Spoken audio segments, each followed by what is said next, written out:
culture. Wave that one west cover out that window. Let them know I'm coming with my kinfolk. Red letter ski mask on, but I don't really ski though. Bullets bald head like they going through chemo. I slide on them Tony Hawk type. Better get your thoughts right. Jumping high on walls, this ain't Fortnite. Red dot, it kinda make it way too easy for a headshot. I put you under wing, it turned into a headlock. I told my niggas think it's time to put the pressure on. You bring that paper, told her throw a little extra on. We go to war and see, I murder one, you murder two, it ain't the same degree. Better up into a capital offense for them dollars, but it really don't make sense. Guns behind tents with some liquor and we riding down the freeway. Slide on them, spin the block and replay, so we slide again. You know my position, I'm on standby. Ain't no competition, it's a landslide. Or you a rider, motherfucker, ride again. You said you slide on them, nigga, slide again. Niggas claim they hot, but we been fire. If they ain't one of mine, so they ain't tired. Or you a rider, motherfucker, ride again. You said you slide on them, nigga, slide. We got this mapped out. Niggas selling wolf tickets, not living what they rap out. Said he gon' ride, too emotional, he'll crash out. 9 boxing, wrestle with this cannon, you gon' tap out. 100 troopers in the building, turn this shit into a blackout. We both come from the mother, why you tryin' to do me dirty? He cut himself off, we let him rock, he ain't worthy. You playing ball courts, throwing number like a jersey. While niggas folded like origami, I kept it sturdy. Told my son he got the blood of a king, he ain't got a word. They gon' cross you like a Christian, it's better to learn this early. They be watching, trying to copy, asking questions, trying to learn me. I ain't in the back and forth if the business don't concern me. Catch the wrath for my anger, I be trying to give a mercy. As the angels keep me covered, I'ma slide, they might have heard me. They playing with that fire, get too close, it's gonna burn me. We ain't never looking back, moving forward, it's the journey. You know my position, I'm on standby. Ain't no competition, it's a landslide. Or you a rider, motherfucker, ride again. You said you slide on them, nigga, slide again. Niggas claim they hot, but we been fire. If they ain't one of mine, so they ain't tired. Or you a rider, motherfucker, ride again. You said you slide on them, little nigga, I'm made. All these rappers soft, claim they all cut from a hold of a clove. I'm the one with the blade. Untamed gorilla, keep your hands out the cage. I be standing on they neck, one west to the grave. You can keep your mercy, nigga, I ain't worried. Revenge call me buddy love, I call her Miss Purdy. Nigga try to blitz, I'm going 730. I'ma shake the whole room like Big Shirty. Nigga say one war, it's whatever, buddy. Glock fully loaded, you know these letters bloody. Come for me, you a bitch, homie. Boy, I'm realer than your big homie. 144, yeah, the one and only. And you know I keep this blick on me. Bout to slam you like Mick Foley. I got that black out on my arm, play that bitch like a violin. Said me try me once, nigga, try again. You know my position, I'm on standby. Ain't no competition, it's a landslide. Or you a rider, motherfucker, ride again. You said you slide on them, nigga, slide again. Niggas claim they hot, but we been fire. If they ain't one of mine, so we ain't tired. Or you a rider, motherfucker, ride again. You said you slide on them, nigga, slide again.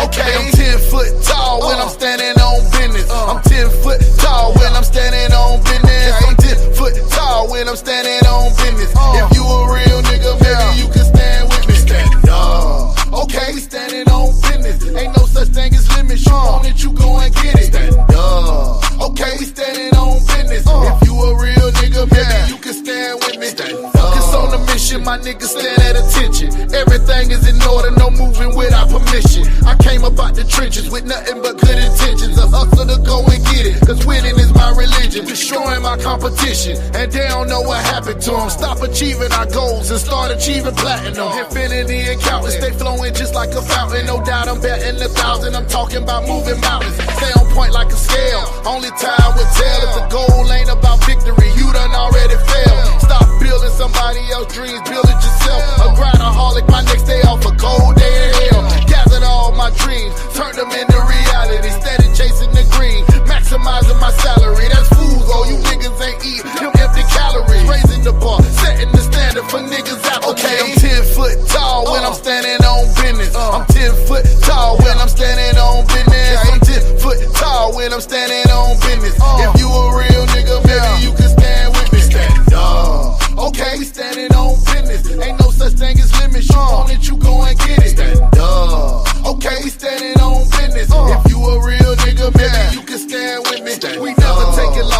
bossing up on the bosses, a winner's mentality. Just another day at the office, they perpetrators. They ain't doing nothing, these niggas talking, I'm going in. The only thing they going is a coffin. See, I plan, plot, strategize, why they just romanticize. Wanna have it on earth, ain't waiting on the afterlife. They math ain't math right. You know all these rappers lie. Last time I checked, I was the man since Trapper Time. I'm 10 foot tall when I'm standing on business. I'm 10 foot tall when I'm standing on business. I'm 10 foot tall when I'm standing on business. If you a real nigga, maybe you can stand with me. Stand up. Okay, standing on business. Ain't no such thing as limits. You want it, you go and get it. Stand up. Okay, standing on business. If you a real nigga, maybe you can stand with me. Stand up.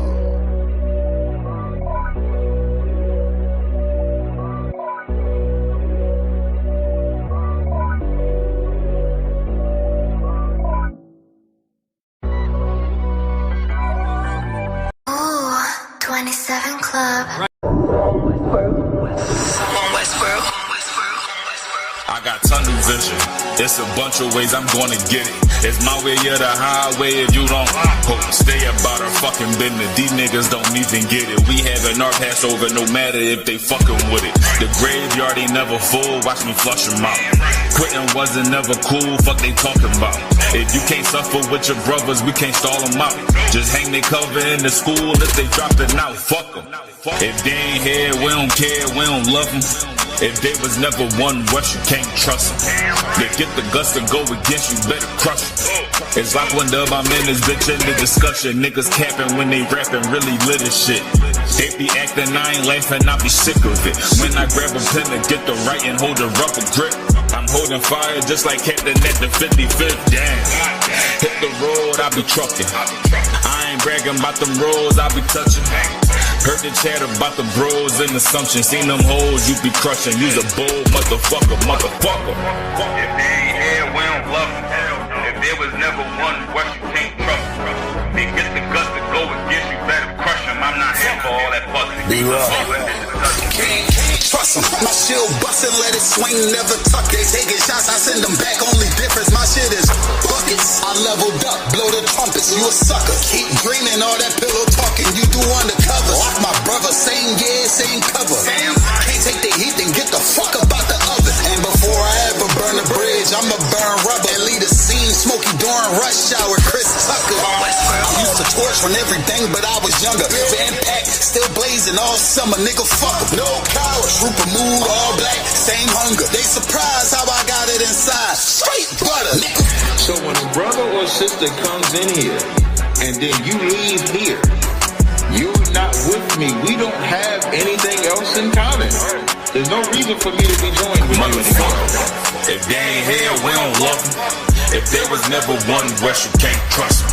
They get the guts to go against you, better crush them. I'm not here for all that fuss and use a hoe in the discussion, nigga.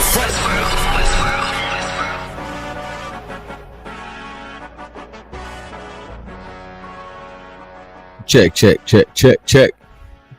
Y'all can hear me over there? Yes. What's happening, Captain? What's up, man? Hey, Shabrak thumb to everybody over there. That was from Shabrak. How you doing today? I'm doing all right. You know what? I'll be doing a little better if I had some LaFrog like you, man. I ain't gonna hold you. I need a little bit of that deal. I was in town, man. So got some for the general. Yes, had me a little sip of that LaFrog. Hey man, big up to everybody in the chat, man. Let put a one if y'all can hear us. We got Just Art and Paint. Who else we got? We got my man James Futrell. Shayar. Yeah. Is that Lady Sparklers? Lady Sparklers, that's her name? What it look like? Oh, let me see. Sis Nashama. Let me see who else we got. You understand? Antone McGee. Gray shorts. I thought this is a Gaylord. Gray shorts is hilarious. I thought it said Gaylord. That's insane. It do look like that a little bit. Like when you look at it like off the rip, like at first sight, Gaylord. Nah, real talk. We got Bridget in the house. Who else we got? Let me see here. Drop City. He said, I'm not gonna repeat that. You gonna have to read that one. He's a half a homo.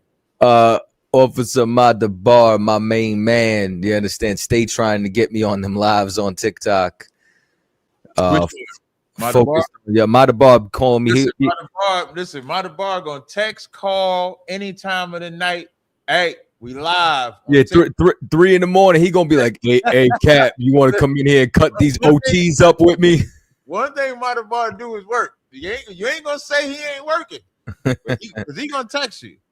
Listen, when you doing a live, he hit me today. Sarnetta called and was trying to teach. What's funny is I was doing a call Chronicles a day called "If You Teach Gentile Salvation, You Have Stockholm Syndrome."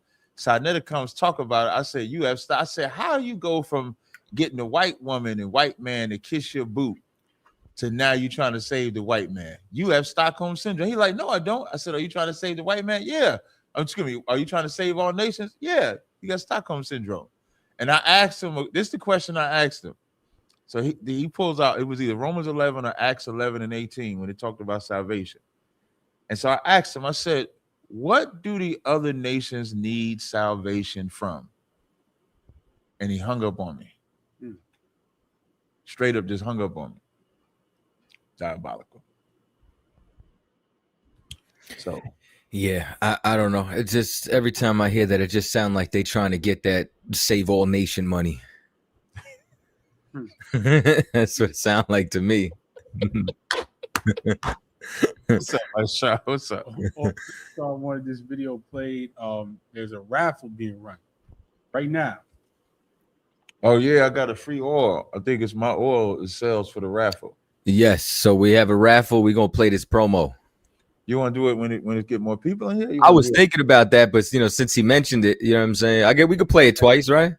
He just came in here and just gave orders and shit. No Bubba Kashar, no. Not us, sir. Hey, we playing the video now. Put it on. That's what it. I'm just fucking with you. It's up to you, Kyle. If you want to play it now, if you want to wait, that's fine. We'll play it twice. We'll play it once now, once later. Mm-hmm.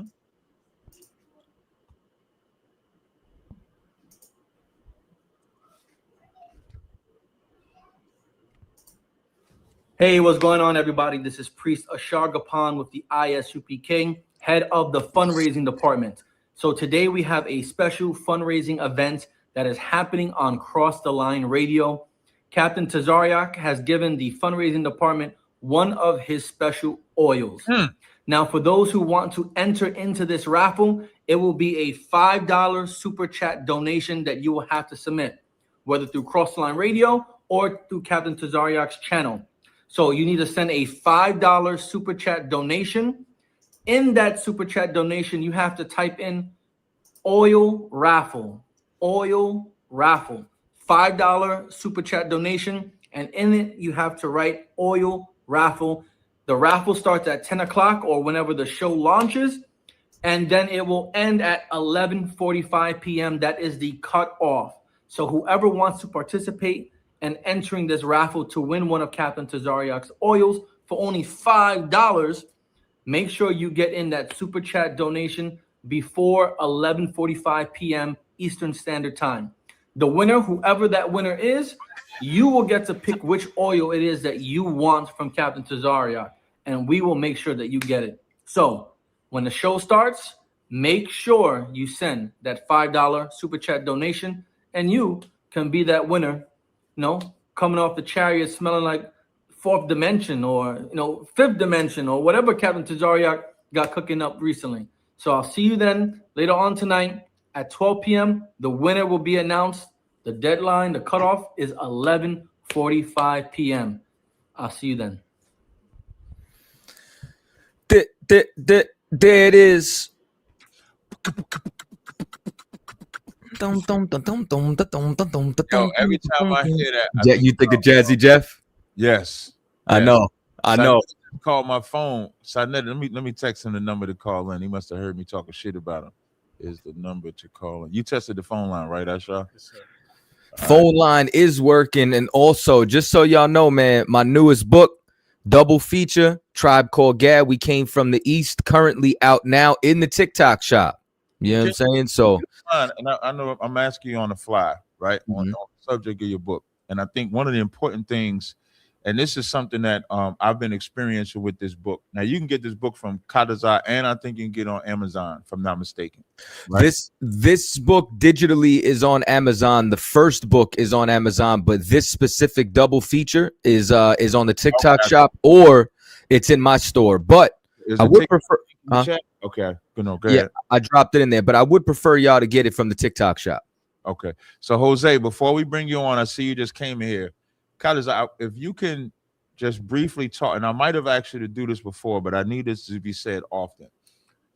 When it comes to the Native Indians, it's always taught that they're Asian because they came in on the Bering Strait. And I'll be seeing a lot of that when I've been talking with FBAs, when I be talking with Negro onlys.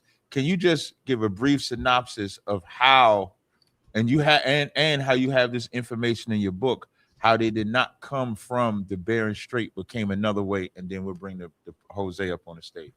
Okay, so I actually have a chapter on the Bering Strait, and also talking about the you know what I'm saying, all the arguments that are against it, and then where that comes from, and then at the same time where it became an indoctrinated staple inside of academia. So it says, also known as the Bering Strait theory or Beringia theory, the land bridge theory has been widely accepted since the 1930s. The idea was first postulated in a rudimentary fashion in 1590 by the Jesuit scholar Jose de Acosta. Now, the funniest thing be the people is always like, the Jesuits did it. The Jesuits did it. Now we know a Jesuit did this, but they want to trust the Jesuits now, which is the funny part. And it says this model of migration into the New World proposes that people migrated from Siberia into Alaska, tracking big game animals. Hold on.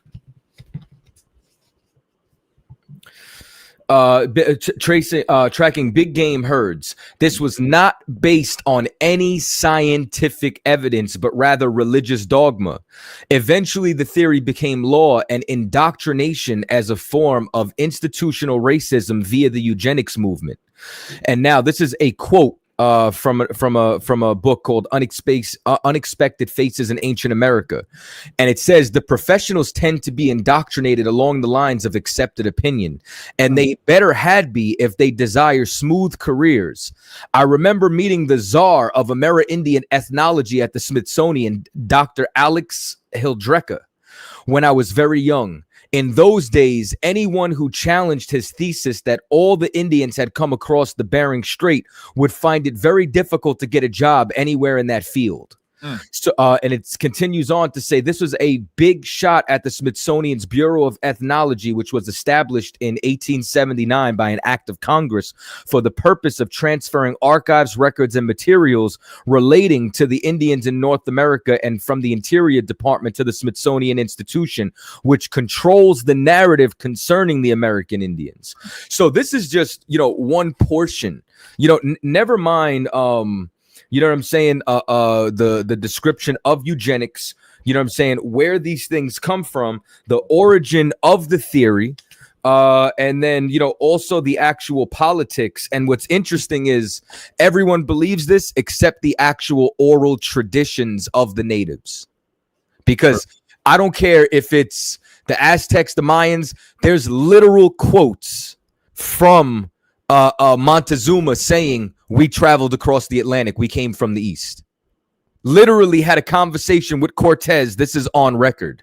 So that's what I like. Can you text me the name of that cat from the Jesuit? Just text me his name. Yes, sir. I'll look that up when I do that. And this is why I like Kadazar to talk about this. And y'all really got to support that book, because there's a lot of history. And Kadazar is like me. He likes to be right. So he don't want to speak on nothing. He don't want to speak on nothing that you can then come and debunk him about. So for him to stand on this, that's how you know it's legit. And if I could, I can't tell you what me and Kadazar is doing. But December 12th, me and Kadazar are having a dual debate. I cannot tell you. 2v2, baby. I cannot tell you who it's against. But when I tell you that this is going to be an epic debate that myself, Captain Kadazar, will be partaking in against opponents, it's gonna be when you talk about showing your behind, it's gonna be diabolical. It's gonna be epic. It's gonna be hardcore. It's gonna be One West. December 12th is going down. Times Square, New York City. That's all I can tell you. Oh, we in Times Square too. We in Times Square. What? Ooh, we. Access to it on December 12th. I don't know if the world might know. You might know who and where we're debating. I can tell you it's going to be uploaded fast. That's what I can tell you. But December 12th, Captain Katazar, Captain Tazar Yap, we battling. I can't tell you. I can tell you it's in Times Square. And I can tell you we're going to whoop ass. And That's right. That shit, y'all going to be like, them the perfect two motherfuckers.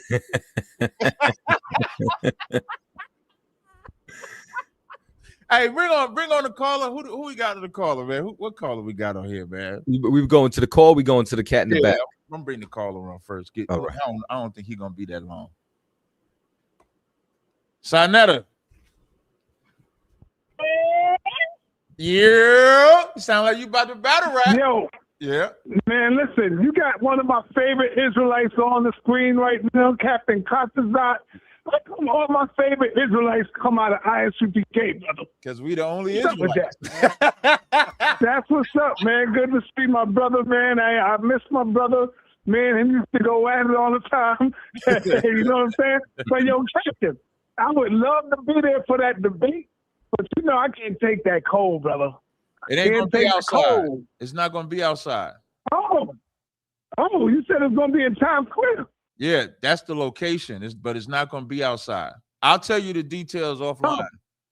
I'll tell you. Okay. The details Now offline. the reason I'm calling because I heard you tell a fib on me, man. You lied on me, brother. What fib did I tell?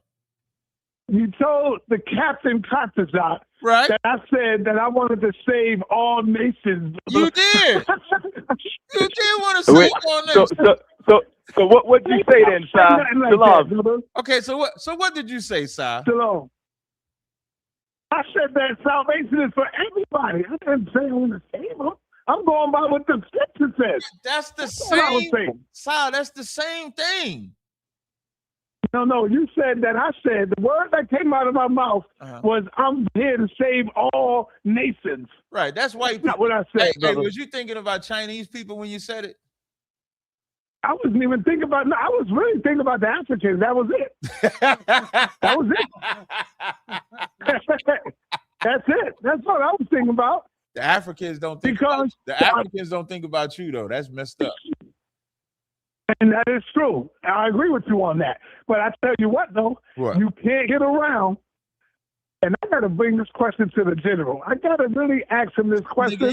And you get mad when I keep asking you this. You ran from me earlier today, Si. Yes, that is true. I wasn't prepared. I had to get up out of there. I had to get up out of there, brother. But I tell you what, you can't get away from this. This is my favorite. I got you on this. Okay. The Edomites are your brother. And you can't get away from that because that's what the scripture teaches. The Edomites don't abhor the Edomite. As much as don't abhor the Edomite. But as much as he say, is your brother. As much as you say they're my brother, is there any verse that says the Edomite gets salvation? Yes. What verse says the Gentiles? Huh? Gentiles get salvation. I'm gonna ask it again. What verse does it say that Edom or Edomites will get salvation? What nation is the Edomites? White people. Well, and they Gentiles, right? We're Israelites are Gentiles. Gentile just means nation. No, they're not, man. No, they're not. Those are the lost sheep, Captain. See, you can fool people over Hey, so but you can't fool me, brother. Listen, they are not Gentiles. There's no give me an Gentiles example. Israelites. Okay, so Sinetta, give me an example of where would the lost sheep of Israel be today? Where would they be? I have no idea. They lost. I can't tell you where they lost. Okay, so would a lost sheep of Israel be like in Japan, for example? All four corners of the earth, brother. That's what I'm saying. They So, all over. so a lost Israelite could That's be. what I'm telling you. They are That's all what I'm saying. over. I'm not arguing with you. So a lost Israelite could be in Japan, right? Yes. Would he be Japanese, or would he consider himself Japanese? He might consider himself that, but no, hell no, he's not Japanese. Just like, okay, I'll use myself. I just thought I was a Black American. I didn't know I was an Israelite until I was brought back to my heritage. So you know what I was before I was brought back to my heritage? I was a Gentile, or I was a Black American, or I was somebody of another nation. No, you was not. Yes, I was. Captain, I know where you're going. But you was never a Gentile. Yes, you I was. was.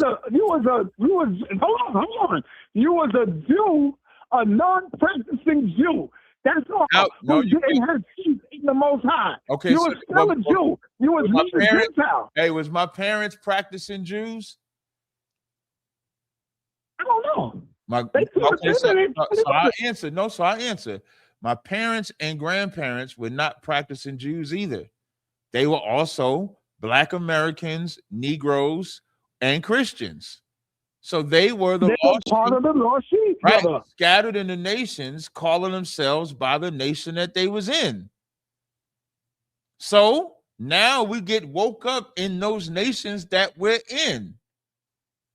That's right. why, I know, brother. Believe me, I know where you're going, and I know what you're trying to get me to say. But they are still not. But listen. Our parents are still not Gentiles. Yes, they are. The word Gentile means nation, and they are Jews. But they don't know they Jews. So they are lost. non-practicing They lost. So Sinetta, they're lost in the nations that they have adopted, that they don't even know. Captain, man, do you want to debate me on this, man? You want to debate me? Sinetta, are you an Israelite? According to you and your teachings, yes, I'm an Israelite. According to me. According to you, are you an Israelite? No. No, you're not. You would be the seed of your father, right? The seed of your father being Puerto Rican. My father Puerto Rican. Right. So Puerto Ricans are Israelites. They on the 12 tribes. Listen to what I'm saying, though. You call yourself Puerto Rican. You don't call yourself Israelite. You are a Gentile. No, I'm not. And you're a lost sheep. That's what lost sheep means. Lost sheep means. And here's what's more crazy. I would still be considered a Jew, brother. It's all in your book. You're not getting what I'm saying. The whole point of do you want to have a discussion with me on my channel? Yes, no problem. But I just want to get this in your head before you decide if you want to talk to me. You are the epitome of lost because you've been you've been so long around us. You still reject us. You prefer Africans. You prefer another nation. That's not true either. See, yes, you do. See, you're wrong. I asked you who was you trying to say. You said I was really thinking about Africans. No, listen, Captain. Hold on. Hear me out. Let me clear this up. Okay. What I was doing was trying to teach you the Bible and what the Bible says, brother. I was going by what the scripture says. The scripture don't say what. So when I was talking about Gentiles, I was talking about Africans because I know how you hate Africans. That's all. But the scripture don't say that. You know what the scripture don't say what? The scripture say, "Ye Ethiopians shall be slain with the sword." That's what it say about them Africans. Nah. You know what the scripture say about them Africans? What is it? It says, "Love your enemies, brother. Love your enemies." That's what it says. Remember the house that you was in. All right. It doesn't say. All right. It says, "Remember the house that you was in. You must not abhor an Egyptian." Nobody is abhorred. But you was in their land, brother. Hey, brother. That's what it says. I'm gonna tell you this, Sinetta. Of course, I never mind having a discussion with you. I love having discussions with you. But you're gonna have to up your pedigree. I think you battling them low-level people on your platform as far as the Bible goes. You ain't got up to the level. You might. Well, that's crazy because I done changed a lot of Israelites, brother. But look they at ain't look on at my level. Mandinka Molly. I'm just Look saying. at look at JJ. Look at JJ. Hold on. JJ Look at left. JJ That nigga left. name is Mandinka Molly now, bro. That nigga, he's a Mandinka Molly nigga. Now he. Right. That's right. Look at Yara. Look at Yara. You done changed this man to black shades now, brother. Listen, so what you that's what I'm saying. So just imagine, Si, as long as you and I have been going back and forth, have I turned or changed from my belief? I don't know, and I know you're the top. I know you're the top. I already know that. But you got. See, when I battle you, Captain, I just learn. I get better. You don't even know what's up, man. I know, but I want to point out to you. You see how you turned them? That's how you. And I'm gonna beat you one day. I'm gonna beat you one day, Captain. no sweat, Si. We gonna get back to these calls, man. You is crazy, yo. Now I already know I could beat Captain Cotters out. I tear his ass up. I know I could beat Captain Cotters out. You know how I know he's lying? He ain't even keep my my interview up with me and him. Si, he said you took the interview down y'all had, man. You don't be calling no interview. What are you talking about? Man, we did a whole hour and a half interview. Well, yeah, I bet you ain't remember that. I gotta go look for that. I gotta go look for that shit. Or Collins out might be who you want to battle. Yeah, there you go. I beat Cotters out. He ain't want that type I can of beat smoke, Captain man. Cotters out. Hey, yo, Cotters out. I be fighting for you, man. I be fighting over here for you. These Negroes be trying to say you're a white man. Yeah. I be telling them I met your father. I seen your pops. You know what I'm saying? You know what the funny thing is though. For you, brother. Nah, listen, that's all good, Si. You know, that's because you my brother. But you know what? They never say that about Blake Griffin.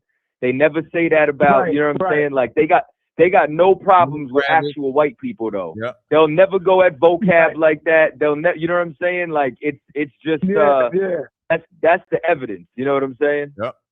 Right. No doubt. All right, but Captain, one day I will be victorious. Shalom, y'all. Peace, hey, shalom, Si. Hey, shalom. Hey, that was Drop City came in here. He didn't say his name. Yeah, that was Drop City. Yeah, that's his name. Drop City came by. Drop City, man, we gonna get him right. We're gonna get Drop City right. Drop City crazy as hell, but Lord allow he gonna drop the bullshit he be on. We're gonna bring up Jose. Jose, you there? You got to unmute your mic. Good night, brothers. How are you? I almost thought good night sounded crazy, but it is nighttime. No. You see, I'm calling from Trinidad, and I just got into a subway. You're going like good night. Usually mean I'm out. Hey, are you Jamaican? No, I'm from the States, but I've been in Trinidad so long. That's just how that's now I know. Now it makes sense. So it's not. So it's not anything like that. No. But, it made sense when you say good night. Yeah. Right. So I know you're familiar with who you're talking to, right? So No, I'm not. I'm not familiar. Oh, you're not familiar. I used to play on Sarnetta a lot, so that is where I would have gotten to know you from. Oh no, I don't remember. That's cool. But what I'm saying is, you're talking about the Diddy documentary. Did you show any of the documentary? Are you going to do a review to show the documentary? Or no? No, I can't. You muted, Kat. So if we had time to get to it, you know what I'm saying, we probably, if we were going to show anything, show it on a different stream so that this way it would have knocked this one off. But we were going to just, you know what I'm saying, discuss it mainly from a point of, everybody, you know what I'm saying, loved Diddy. You know what I'm saying? Everybody thought, you asked Kevin Samuels before he passed, Diddy would have been a high value man. You know what I'm saying? But now we starting to see that the world is upside down and everything ain't what it seems, my man. Second question, that you were reading from your book, right? That's a book that you wrote, correct? That's right. For sure. He's a stone cold author. So can we expect a review of that book on one of these streams as well? Because I would like to come in and really hear the book before I make my judgment and say, I'm anti-Israelite and just make that kind of judgment. You put forth the work, and I should at least review the work before I say anything about the work. I mean, who's going to review it? Why don't you read it? And just let us come in and just people make their comments on the book. Why don't you buy it? And you know what I'm saying? You could review it yourself. Because I'm living in Trinidad, I don't have access to buy the book, or else I would buy it. That's the only reason why I can't buy it. How you I ain't don't got have access? access to buy the book. No, I don't. Because I have to have a credit card to buy it, and I don't have a credit card to buy the book at this point. I got you. Or else I would have bought the book. I understand. I mean, I'll be releasing certain excerpts. I'm not gonna release the whole thing. But I wouldn't expect you to release the whole book, but I'm saying just, do an excerpt here and an excerpt there on it. Not the whole book. I wouldn't expect you to do that. Okay. Well, I mean, I read an excerpt earlier. Did you hear it? No, I wasn't here. I wasn't on earlier, so that's why I'm asking the question now. Then run the show back. I'll do that. Yeah, he actually read a good excerpt on the part, and I think this book is important based on the information that Kadazai is bringing out on it. I think it's dope as hell. It sounds good. I mean, but once again, if I don't have any information on what he's saying, it's not right for me to make a comment based on just that. Then get a credit card. Nigga. Okay, fair enough. I would enjoy the credit card. I would just say you're probably. I mean, I don't even know your intelligence enough to even say that you're properly a person that could vet the book. No. I don't want to vet the book. I just want to read the book and just say how I feel about the book. I'm not vetting. But Kadazai's not going to do a live stream where he's reading every page, and I know that. That's not what I'm saying. Right, but so I agree with you that he should do a review of the book. I think he should do a live stream about the book, what it took to make the book, maybe a source or two that he did. I actually agree with that because I think it does pique more people's interest to actually buy the book. So I actually appreciate you saying that. But I think you should leave it there. When you start getting into I'll believe it when I do it, it sounds like you're talking shit, and then you're gonna get another side of me and Kadazai. But I don't think that's what you're doing. No, I think what you're doing is a good thing. Right. No, I'm not saying that. I'm saying I have a platform. I'm the type of person, if you and I have a discussion on something, I will go and bring up an academic. I will go and bring up an academic source. And how can you bring an academic source and you haven't even read it to know what academic source? No. I'm not talking about his book. I'm talking about in general. That is what I do. I'm not talking about his book. I'm not talking about Kadazai's book. I'm saying if you and I were to have a disagreement, I would put together a presentation and we could discuss it that way. That's what I'm saying. That's what I'm saying. No sweat, brother. We appreciate it. Did you have any other questions? No, sir. All right, man. You take care. Okay. Hey, Kadazai, he's kind of like a word you and I would probably say off the air to each other, not about each other, but about somebody. I understand. You know the word I'm thinking about, but the idea you had, I think, is a good idea. I think you should do that. Maybe on Cross the Line, do like a little 5-10 minute video, even if you pre-record it or something. I think that's good. Yeah, I'm working on it now. You know what I'm saying? But I mean, the books have been out there. Interestingly enough, I know people like y'all love that cat Garfield. This is going, and here it is good, right? This is going all the way back to when you who is that cat? Malik Zulu Shabazz, right? Yeah. Garfield pulled out his phone and showed me the Kindle. You know what I'm saying? And on the Kindle, he's like, yeah, I read the book. I'm like, why you ain't refute nothing from it? He didn't have shit to say. You know what I'm saying? Right. So, I mean, y'all could buy the book. You know what I'm saying? Like, prove it wrong. That's fucking diabolical. I haven't seen it yet. I think we got a caller on the line. 973-530. You on the air? Jesus Christ. Hey, what is it? Samora Sound said the cover is amazing. You know what I'm saying? Shout out to my brother, you know what I'm saying, Itazab. 973, you on the air. 973. Mute him and unmute him. Hello. Yo, what's up, little nigga? Yeah, what up, little nigga? You know what ISUPK is spelled backwards? Get ready. K pussy, Captain Pussy. I don't have nothing to say to. You can boot him. You can go and bring him. For those that don't know, that's my son. That's the son that he said, I just wanted to talk to you, Cap. I just want to talk to you. A lot of people just want to talk to you, man. He's come on the show. He changed his voice. say I'm not this person, I'm not that person, man. He's a fucking groupie. A grown man that's a groupie. You're gay. I told y'all, Cat be live so much everywhere. I gotta literally check social media before I call him. I'm like, all right, let me check YouTube. No, listen, I just discovered how to do TikTok and YouTube at the same time at my desk. So I don't really do the car chronicles. No, I sit at the desk. And I'll be on that bitch it'd be like 2 hours. I was like, damn, I didn't even know. It's the Crib Chronicles now. Yeah, the Crib. Look at Contazar giving ideas and shit. The Crib Chronicles. Feel me? See, it's still a CC.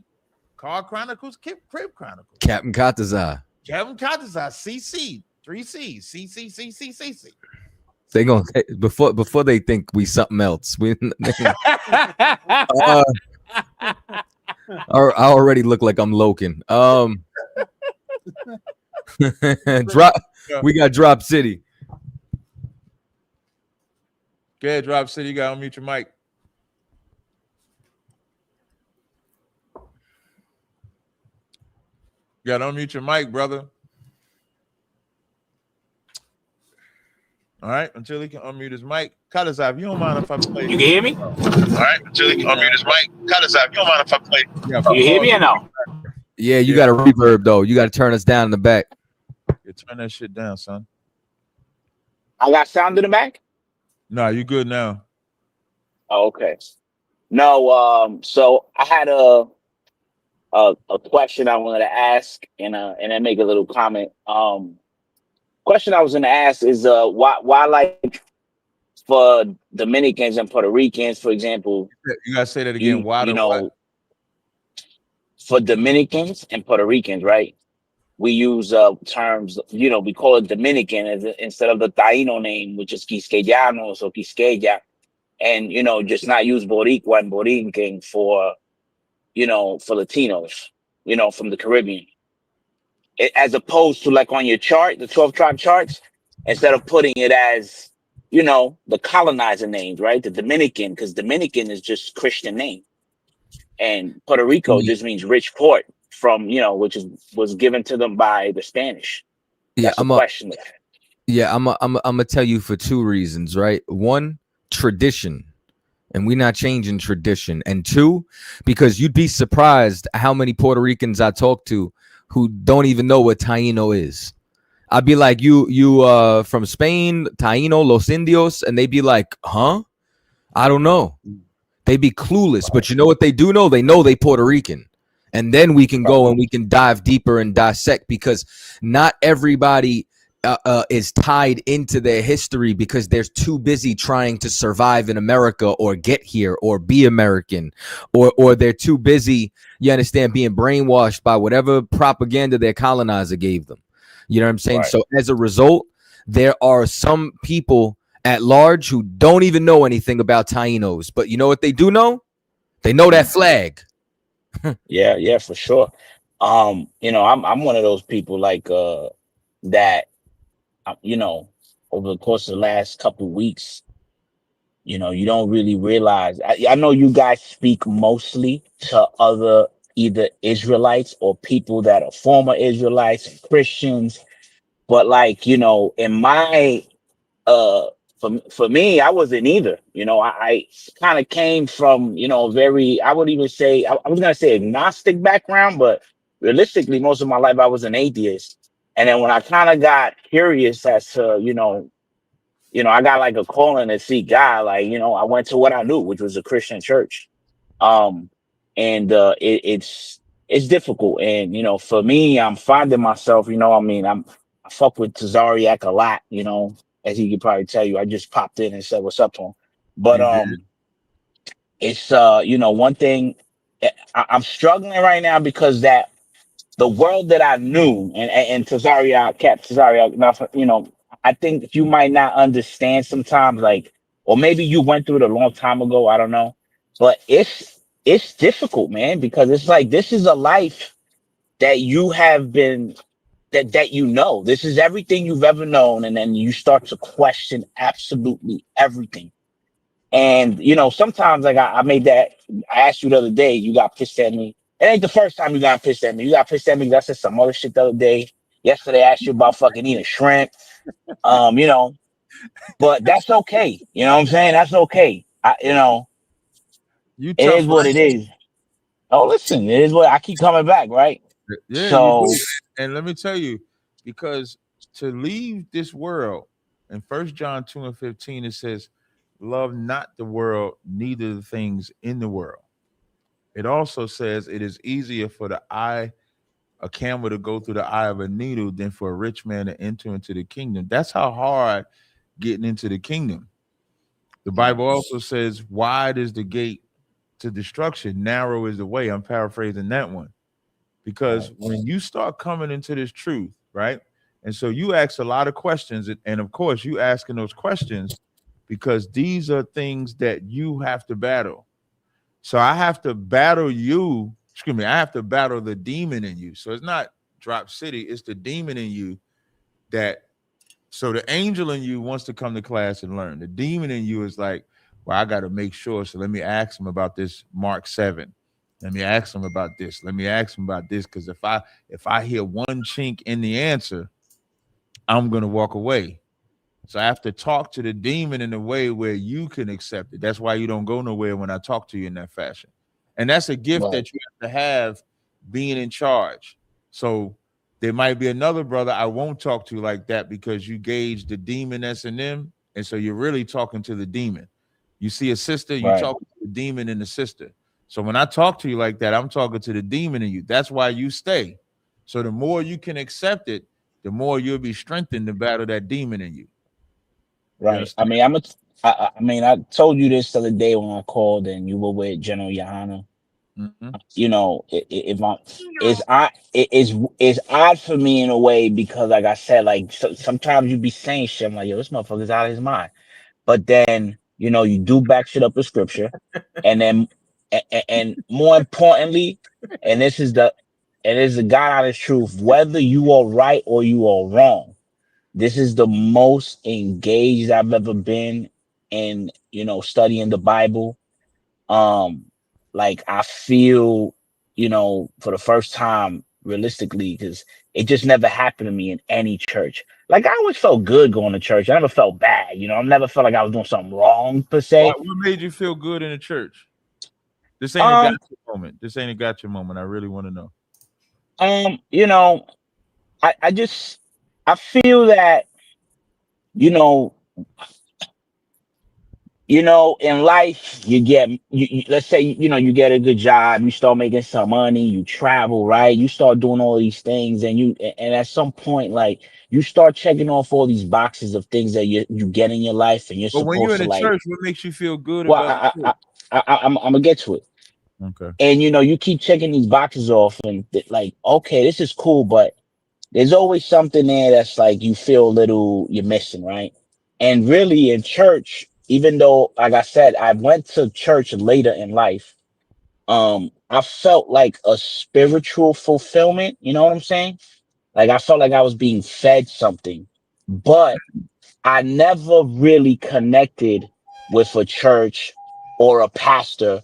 And it really came down because, like I told you before, when I read anything having to do with the Trinity, that shit to me just never squared up. And I'm just like, yo, these people are out of their mind. Like, are they like like, being delusional to themselves? It's like they arrived at a conclusion and then they want to make all the pieces fit. And even though I felt good at a church, I'm not willing to bullshit myself for something that I don't believe, you know? And that's eventually, after hours and hours of debates and watching videos and reading the shit, I came up watching you debating God Logic, and I was like, oh shit, this dude talk like me. And he's fucking really well versed, and he don't believe in the Trinity either. And then it was the first time that I felt connected to somebody. And then, I've been pretty much following you ever since. And it is the most I felt connected to God ever in my life. And, I don't know where it's going. I don't know Yeah, what's the going to Bible happen. in John 10 and 27, it says, my sheep hear my voice and I know them and they follow me. So you'll find a lot of us have been looking for the Most High. That's why we go to the Christian church, but we don't get answers in the church because there comes a point where because you have and you're searching for the spirit of the Most High, and they're not able to give you a solid answer, like the Trinity is not a solid answer. There's no such thing as a Trinity. Jesus is God don't make sense. Joseph not being the father don't make sense. Not following the laws of God don't make sense. Not to somebody that wants to actually believe in the Most High. So when you actually find it, that's when you stay with it. When you actually find it, that's when you want to search it out. What you have to make sure is what type of seed you are. In Matthew's the 13th chapter, right? It says, this is Matthew 13. It says 13:3. And he spake many things unto them in parables, saying, behold, a sower went forth to sow. And when he sowed up, some seeds fell by the wayside, and fowls came and devoured up. Some fell upon stony places where they had not much earth, and forthwith they sprung up because they had no deepness of earth. And when the sun was up, they were scorched because they had no root. They withered away. And some fell among thorns, and the thorns sprung up and choked them. But other fell in good ground and brought forth fruit, some 100-fold, some 60-fold, some 30-fold. He who have ears, let him hear. They didn't understand the parable. Yahushua had to break the parable down. The parable, as he broke it down, was verse 18. Hear ye the parable of the sower. When anyone hear the word of the kingdom and understand it not, then come the wicked one and catch away that which was sown in his heart. That is he that is received by the wayside. So you hear the word of the kingdom, but you don't understand it, nor do you go to seek the understanding. So when a demon come or when the wicked one come, it's very easy to take you away. It becomes a lovely song. Hey, man, don't believe that shit. And you walk away just like that. It says, but he that received the seed in stony places, the same as he that hear the word and the joy receive it. Yet he have no root. Why? Because the metaphors is put in stony places, not on good ground. So because imagine planting a rose in concrete. Even though it may grow, it's not rooted. It's going to easily fall. So because it's in stony places, he hear the word, but because you don't have no root, you endure for a while. And a lot of brothers and sisters coming to the truth for 6 months, coming to the truth for a year, coming to the truth for 2 years. And then it gets tiring because they're looking for this thing to happen to them magically in that same 6 years, in that same year, in that same 2 years. And when it's just a consistent, I just obey the Most High, wake up, keep the commandments or whatever. And if that's it, you're looking for something magical, you're not rooted, and then you'll get offended by the truth because you go through tribulation. Like, let's say, like you said, you got a good job. You could lose that job. Like you could lose that job. You could lose everything. You still got to stay in this truth. But when you lose that job, you know what who most people blame? They blame the truth for their job. They blame the truth for their kids. They blame the truth for their woman. They blame the truth if their car get possessed. How does I always say, well, I don't want to say this out loud. I ain't gonna say that story. But Kyle always says something about me that I never realized how impactful it was only until Kadazai said it, because my mind is I already threw off every bridge. So just because this event happened, I can't, stop being what I'm being. But that's how you have to train yourself. That no matter what, there's a story. Hey, that's funny. That's funny as shit. You know what I'm talking about, right, Kadazai? So the best story I could tell you is that there's a story of I forget which general. I don't know if it was Napoleon, George Washington, whatever. Napoleon. It was Napoleon. And he burns the bridge or kills the horses because his army was fatigued, they was weak, and he just cut the bridge off or killed the horses. Now you can't go back. You can only go forward. So for me, that's my life. That has to be everybody's life. Everybody's life, when it comes to the truth, is the world has to be cut the fuck off to where there is no way to go back there. I want to finish this. Let me finish this part. In Luke the 16th chapter, when Yahushua gives the parable of Lazarus and the rich man, when it says there's a great go fix that no man could pass, that's me in the world. There is no way for me to go back to that place because it's such a gulf. I can't jump that far. I can't leap that far. I can't run that far. I can't do nothing that far. And that's how you have to teach. That's how you have to be in this truth. You have to cut everything off to where now the only thing you can do is learn how to stay in the truth. You was gonna say something, brother? Yeah, like I noticed that, and it's something I never actually struggled with, is like I never felt that I wanted to see God because I needed something from him. I felt like I want to see God because like I want to worship and I want to have a relationship with God. It's not like, and this is what I see with the vast majority of Christians, right? To your point, is like when shit is going good, you know, they forget about God really. But, when shit is bad, that's when they all of a sudden get religious. You know what I'm saying? When times are rough, all of a sudden they want to go to church and all this shit. And it's like they only see God to get something from him. Like it's a like it's a trade. I'm like, oh, listen, I'm gonna come worship and love you, and then you could hook me up with this, vacation I'm trying to go on or whatever. You know what I'm saying? And I never looked at it that way because I was like, yo, why? I mean, it was just easy. It's always been easy for me to just accept things, right? Like I never thought that like, oh, God was a great guy. I'm like, well, I don't know much about biblical history, but I know it was a Passover and he killed everybody's firstborn child. That's, there's realities that are not, just, hippy dory. Everything isn't just sweet, like there's, you got to take things for how they are. And I just felt like I always knew and accepted that part of it. And it's not something that I see with most Christians, you know what I mean? But thanks a lot once again for putting up with me more than anything, you know what I'm saying? Yeah, listen, man. And With everybody, just remember it's on Hey, you. hey, man, he had me for 13 years. You light work, bruh. I'm trying to tell you. What was it shit worse than them rides to Philly? He couldn't even paraphrase nothing. I'm trying to tell you, he had to pull every precept. Like y'all don't know. Like me and this man in this screen, like we like this son, but this brother, boy, when he came in there, it was every question known to man. Shield of David, this scripture, that Shield of David. I had to go through listen. I don't even know I can't even probably remember the whole breakdown I gave him on the Shield of David. But today, but back then, oh, this nigga was grilling me up like he outranked me. Like I'm proving myself to Katazan. Like that's Y'all thought I'm saying caught out of one con and y'all ain't proving shit. all right, well, I'm out of here, guys. I gotta drive home, clogging out. Shalom. Good night, man. Thanks a lot. Hey, shalom. All right, man. Yeah, man. That like them times was dope.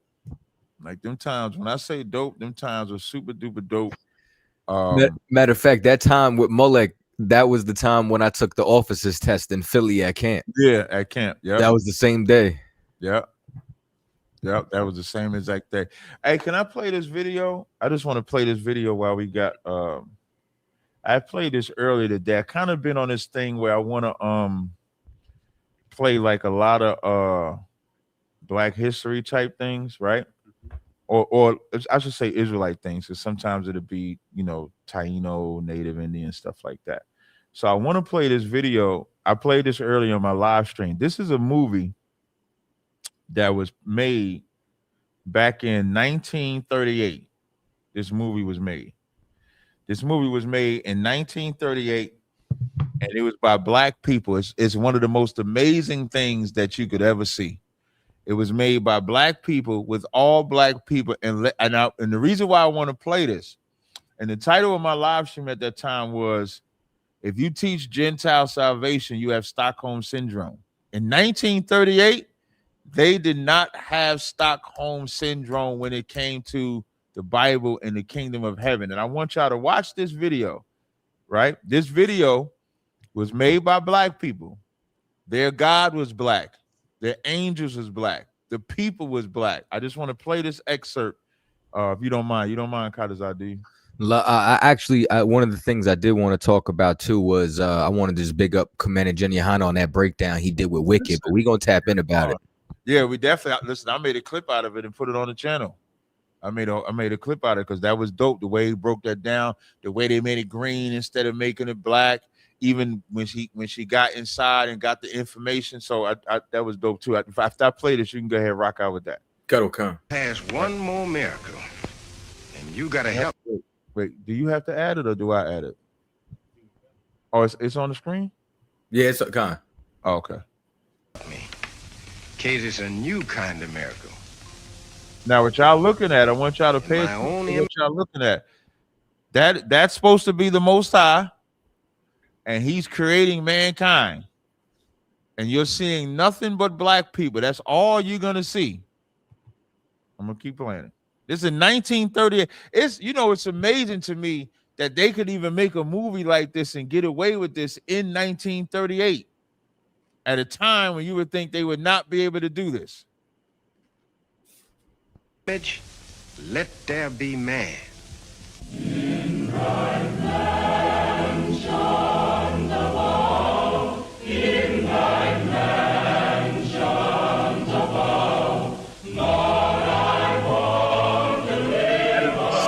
Black people. Look at black angels. Whole 9 yards. If you did something like this today, they shut that shit down. There'd be at least 1 or 2 white people, some Asians.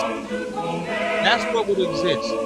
And God is how we good on the clip. You ain't got to worry about Okay, got to. Yeah, it's like he read my mind. I read your mind.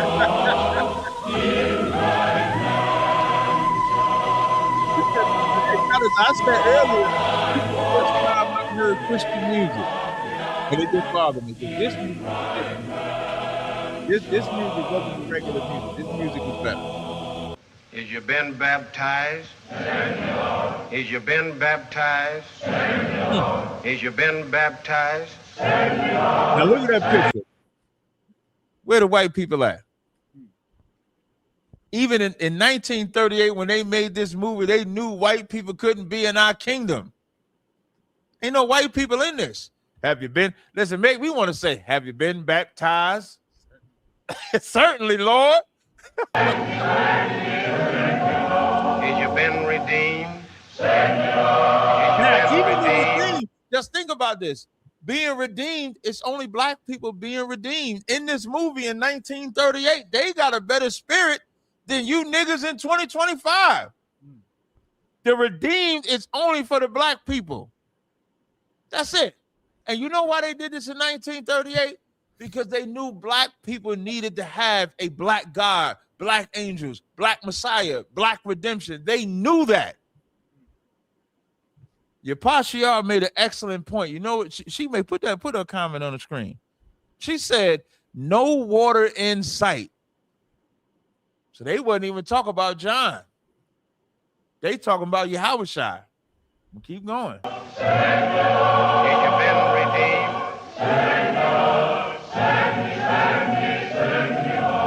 you bow mighty low? That's it. That's what I just wanted to show that. I've been making it my business. I've been reading what's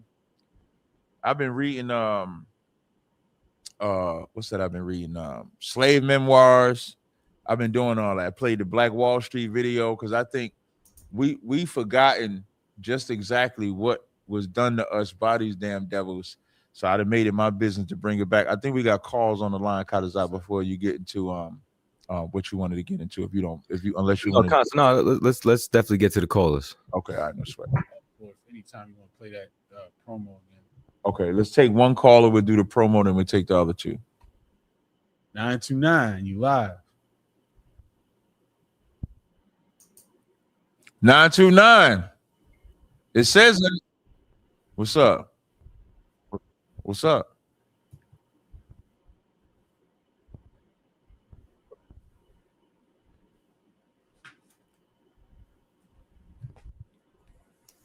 This ain't the pure vagina. From above. This the pure vagina, dude.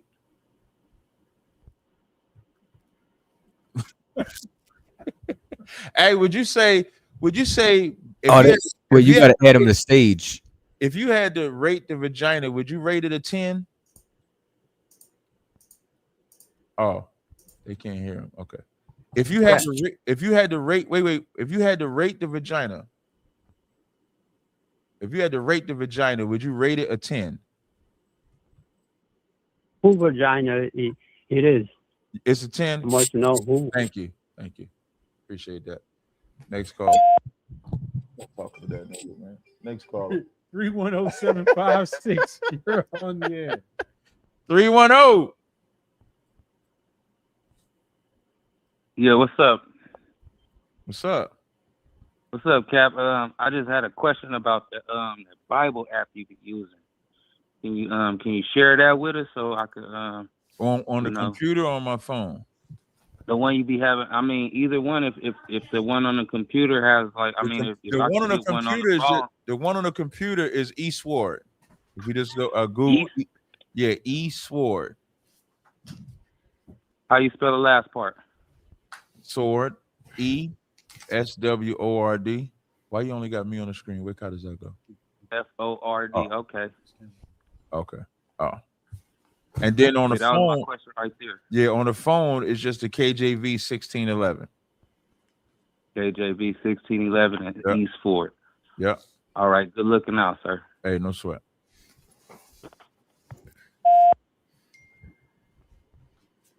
$501-902. You on the air? What's the deal? What's the deal with it? Captain Carter and Captain Cesario. Niggas is funny. What's up? What's the deal with it, nigga? What's up? Man, first of all, I'm gonna just start off.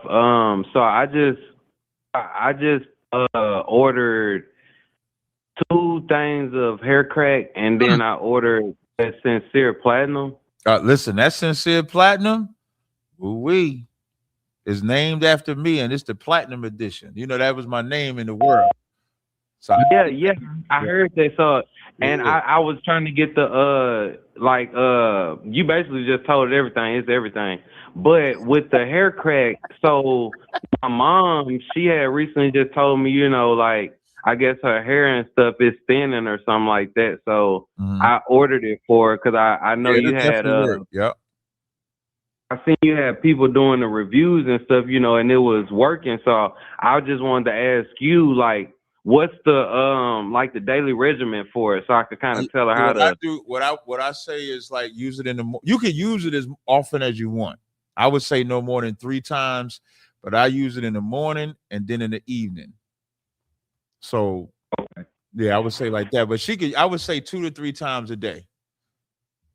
Okay, and I'm gonna have her take the pictures and stuff like that, because as the process going, I'm gonna keep you updated. Yeah, you want to use it consistently for a couple weeks, and then you'll start seeing an improvement for sure. Okay, and then I had sent the super chat earlier to your live, but you was getting ready to get off. But I sent the super chat for $20 today. What was the question? I had wanted y'all to read that chat. What was say again? What was the question? It wasn't a question. I just had one to say. I think every Israelite should read 1st and 2nd Maccabees. I literally just finished reading 1st and 2nd Maccabees, and I didn't know we came from people that mighty. That whole. Definitely. I feel like and to know that that's the type of blood that's flowing through our veins, that really just excited me, because I literally felt like I was watching the best movie ever, but this is actually real life that was going on. So, I was taking that in, but it was just historically, movie writers would say, or Hollywood would say, if you want to write a movie script, to read the Bible. That's what they would actually say. And when you read what I like about the Maccabees, right? In Maccabees, in 1st Maccabees 2:49, it says, "Now when the time drew near that Mattathias should die, he said unto his sons, Now hath pride and rebuke gotten strength, and the time of destruction and the wrath of indignation. Now therefore, my sons, be ye zealous for the law." The reason why it feels like a movie, like you said, because as he's about to die, it's not the sorrow that we think death is, and even in their time of sorrow, it's not sorrow. His death puts something in you. So as he's about to die, they're in the middle of a war with the Greeks. And instead of him like, man, woe is me, I don't want to die. And instead of his sons, he takes this In glory, though. You said what? I was saying in glory, though. Right, that's what I was going to say. Instead of taking that, he did the opposite and said, call to remembrance what acts our fathers did in their time. That's what we supposed to do. Like, we supposed to look at this time of our wretchedness. Yeah, we destroyed. Yeah, we're at the bottom. Yeah, we all that. But when we start remembering what our ancestors did, it should put a certain zeal in you. That's why it says, my sons, be zealous of the law. That zealous is to have zeal. Give your lives for the covenant of your fathers. Call to remembrance the acts of your fathers. It says, was not Abraham found faithful in temptation and imputed him unto righteousness? Yeah, Joseph, in the time of distress, kept the commandments of the Lord. Phineas, our father, being zealous and fervent, obtained the covenant of everlasting priesthood. Yahushua, fulfilling the word, was made a judge in Israel. Talk about Joshua. Caleb, for bearing witness before the congregation, received the heritage of the land. David, for being merciful, possessed the throne.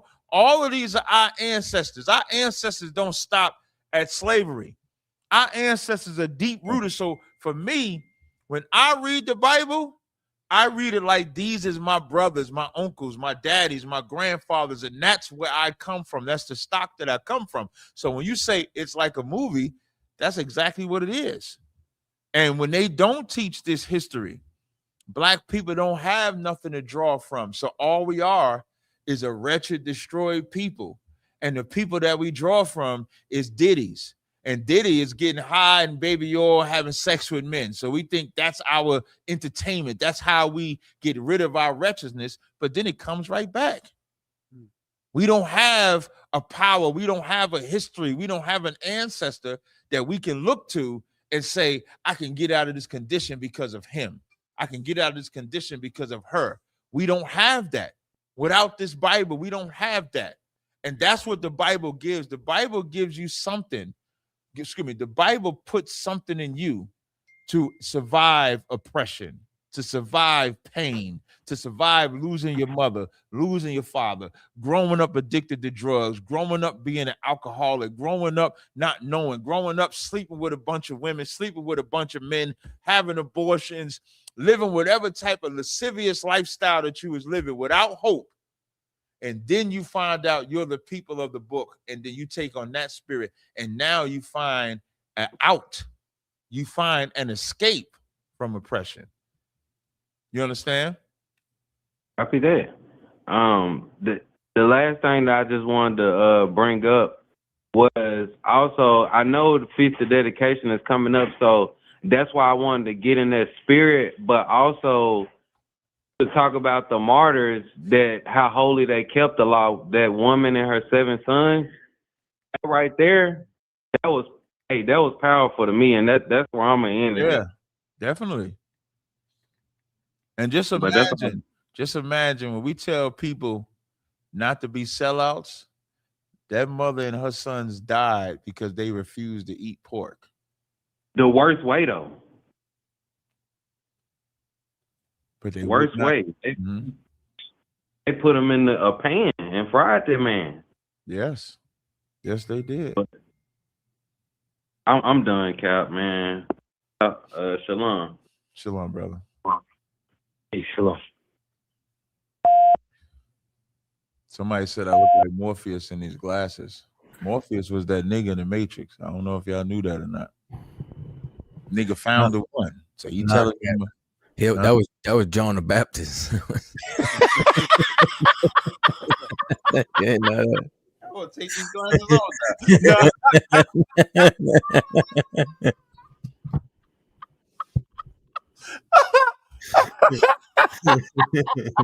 No, but that's who but Lawrence was better than John the Baptist because he gave up. He followed the one. He was better. You know John the Baptist. I'm saying that's who he was loosely based on. Oh, he never deserted. He didn't create his own shit. Nah, he didn't. He followed the one to the end. Then I got to keep that stance. Yeah, Lawrence Fishburne found the one. It's so funny. I'm the flyest nigga. We gotta find that conversation, man, that we did with Sophia.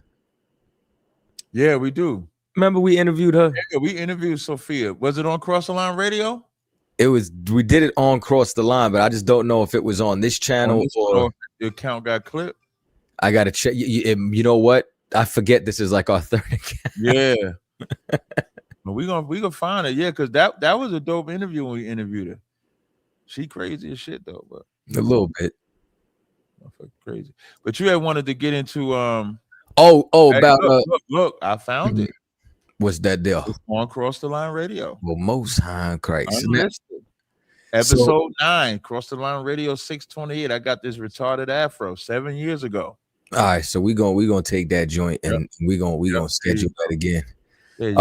But so what ended up happening was just speaking to Mike, I shot.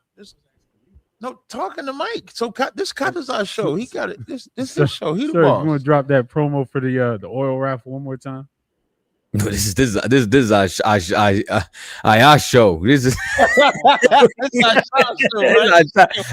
show. So like our show. He's here to talk. Yeah, I bump it. Then I'm gonna come in with what I'm gonna say.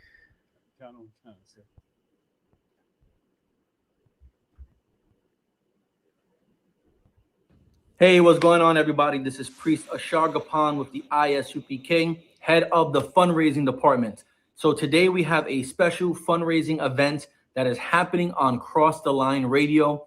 Captain Tazariak has given the fundraising department one of his special oils.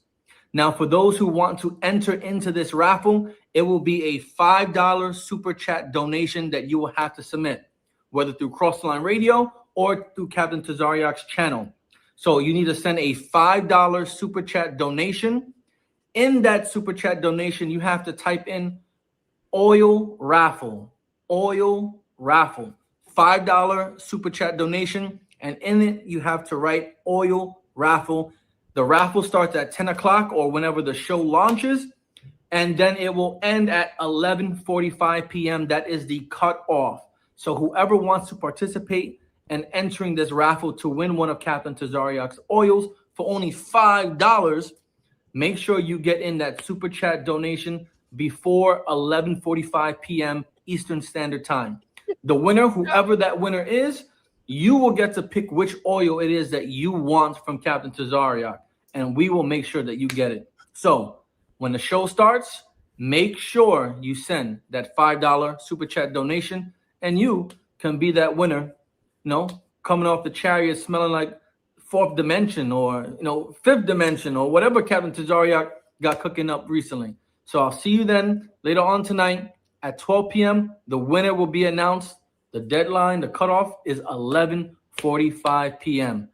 I'll see you then. Back to you in the studio, Yak. Now, all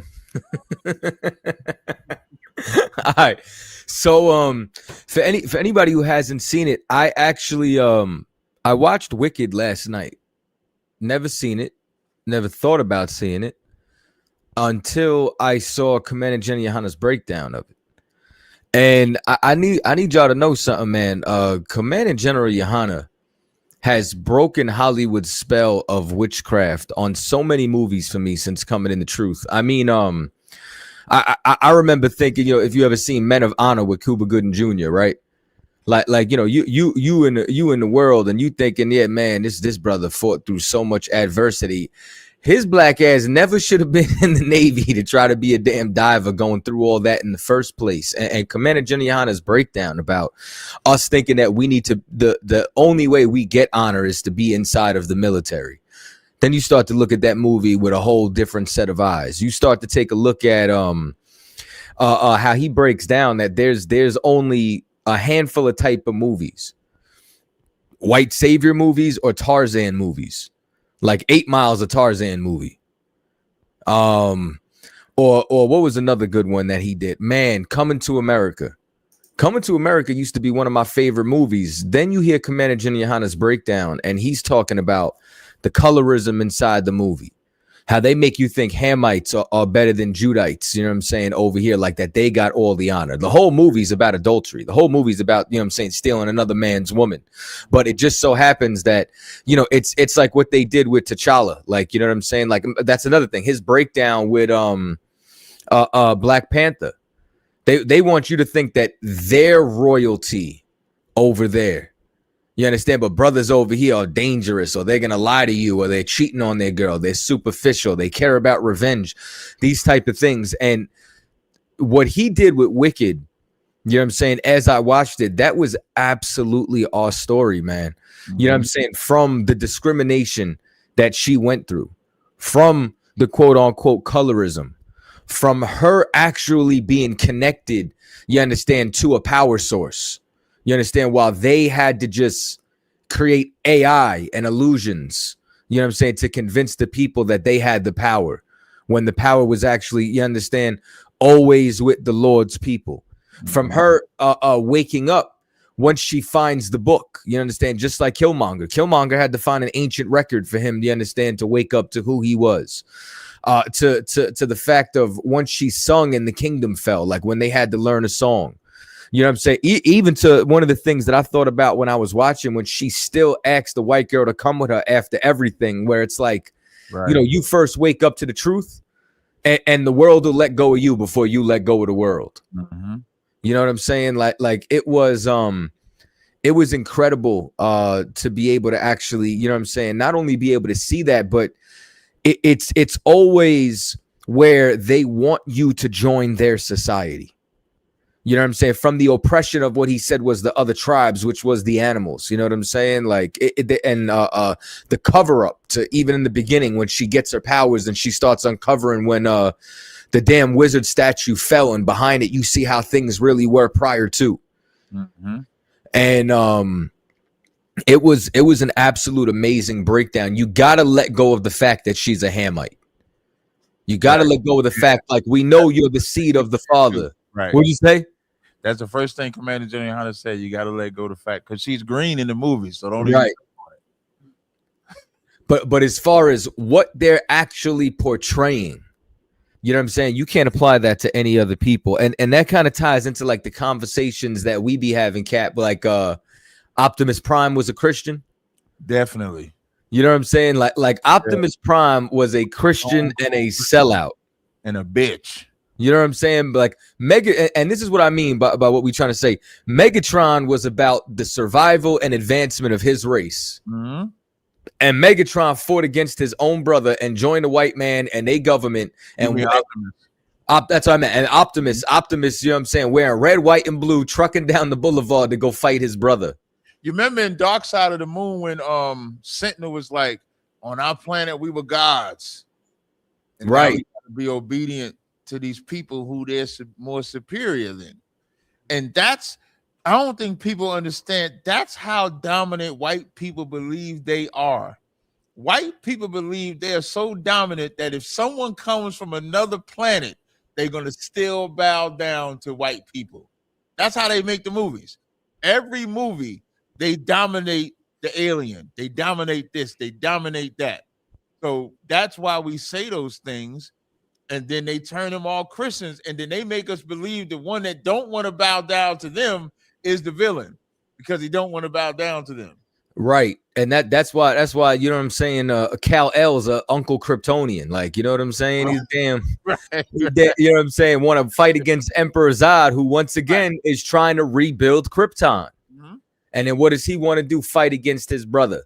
And it's like once you see that and you see that, like, but now this is what's even more interesting though. I think it was Natazab who put it out, but I don't know if you saw. You ever noticed that the villain always wears purple? Optimus Prime wears purple. You mean not Optimus Prime? I'm sorry, I mean Megatron. Megatron. Come on, he had purple on? If you go and look at the original Megatron and his emblem, it's purple. Okay, I'm gonna go. You know what I'm saying? Like you go and you look at even in the Disney films, like the Emperor's New Groove, the woman was wearing purple. Magneto, purple cape. Like you run through all the villains, In all these different shows, Cap, they all got on purple. Just like the rich man who oppressed Lazarus. Just like them goofy niggas that their leader is Jesus. They saying he's John, but he made himself look like he Jesus, he John, he a detective. Who, a Baptist? They're saying he's John the Baptist.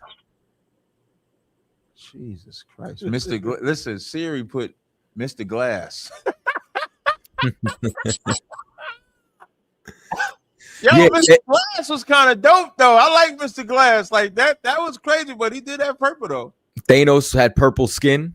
Well, I'm Thanos. That's different. Thanos, and I know they gave you dark side. I'm gonna tell you, when I saw them have you as dark side, I was a little angry because I put up a picture like 2 years ago of me being dark side and Thanos. I'm both of them, but I'm gonna let you. You can't have both.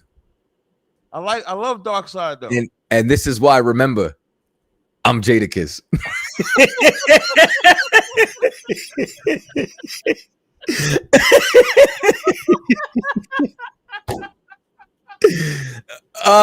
can be jaded. I don't mind being styled. That's good. I don't mind being styled. Yeah, no, you wanted to trade. You wanted to trade sides after the battle. I did. I put all up for that freestyle because I like the way he did the freestyle. That freestyle was dope. You know what I'm saying? That's so fun. Oh yeah, Shredder, purple. Wear a purple cape. What Shredder? The Teenage Mutant Ninja Turtles. Yup. Yeah. Ain't it crazy? That is crazy. Rich man oppressing Lazarus, Cap. Like a mother. Oh, that's so funny. But we got another call. I don't know. Yeah, we do. Asha not do. I thought Asha was running the show. He's not on his job. I appreciate it. Oh yeah, Skeletor. That's another one. Skeletor. Yo, you know they making He-Man? Huh? They're supposed to be making a movie called He-Man. 972. You unmuted, brother. What's going on, Cap? What's up? Nothing much, brother. What's your understanding on Isaiah 56, 6 and 7? Before you do that, before we answer the question, says villains are often depicted wearing purple because the color historically symbolizes royalty, wealth, and power, which can be corrupted. This association stems from purple dye being historically expensive and restricted to the elite, and it has been used in storytelling to represent character with high status who are corrupt or abuse their power. Other reasons include purple being a secondary color, often paired with primary colors on heroes or in connection to mystery and negative emotions. That's fire. Damn, I'm looking at all. We left out a whole gang of villains that all got purple on. Listen, that's why I read this. Shout out to I'm gonna just say my secret. I'm gonna make that my secret. My secret. Yo, when General Muhammad said 12 play for the 12 tribes, I wanted to make an oil called 12 play, but then I thought of R. Kelly. I don't think I could get away with it. I don't think I could get it. Like if I make the oil 12 play, so I might make an oil 1969. But if I make an oil or just do 69, I'm gonna make an oil called 69. There it is. Use a nasty mother. Yes, I am. Shit, General Muhammad came up with Cookie Master. You know what that means, right? That's funny as hell. You know that. And listen, and me and my wisdom, I made Cookie Master and I made Cookie for the women, Cookie Master for the men. I'm a fucking genius. So 69 is on the way. I'm gonna just take the 19 off. Let's get the caller. Caller, you said it was Isaiah 56? Yes, 6 and 7. 6, 7. Oh, this is a Stockholm verse. Is this a Stockholm verse? Yeah. This definitely one of them Stockholm verses. All right, I'm gonna read the verse. You said this is Isaiah 56 and 6. Also, the sons of the stranger that join themselves to the Lord to serve him and to love the name of the Lord, to be his servants, everyone that keepeth the Sabbath from polluting it and take hold of my covenant. Even them will I bring to my holy mountain and make them joyful in my house of prayer. Their burnt offerings and their sacrifices shall be accepted upon my altar, for my house shall be called a house of prayer for all people.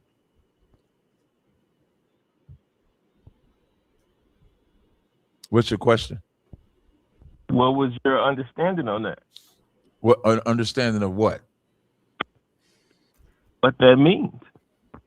It means that Israelites that are separated from us will be allowed to come back to us. Like we're the strangers today. Are we in the land of Israel or are we in America? I'm asking you a question. I can't hear you, brother. I understand. I didn't ask you if you understand. I said, are we in the land of Israel or are we in America is the question. Well, some people believe that this is the land, but that's Listen, a whole hey brother, can I just get the answer to my question? Are we in the land of Israel or are we in America? America, for the sake of the question, yes. So we're strangers to Israel, aren't we? Yes. Thank you. So being a stranger has nothing to do with being a non-Israelite. Being a stranger is being separated from the covenant and now being allowed to come back. I was a stranger to the covenant for 32 years of my life. And then in my 33rd year, I was no longer a stranger. So I was the son of a stranger, and I joined myself to the Lord to serve him, to love the name of the Lord, to be his servant, and I keep the Sabbath, and I'm able to take hold of the covenant. If you believe you're an Israelite, you're the stranger. Kadazai is the stranger. Aisha is the stranger. My audience is the stranger. Those are the strangers that it's talking about.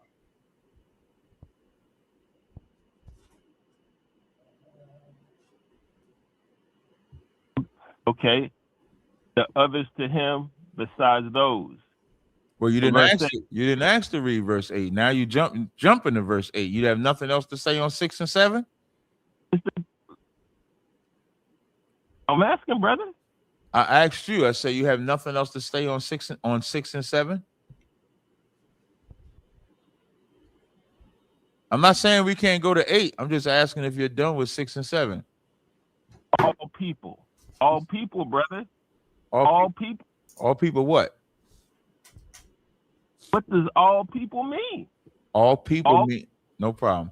All people always means the audience that it's written to. It never means everybody. When the American Constitution said all men are created equal, was it talking about the British?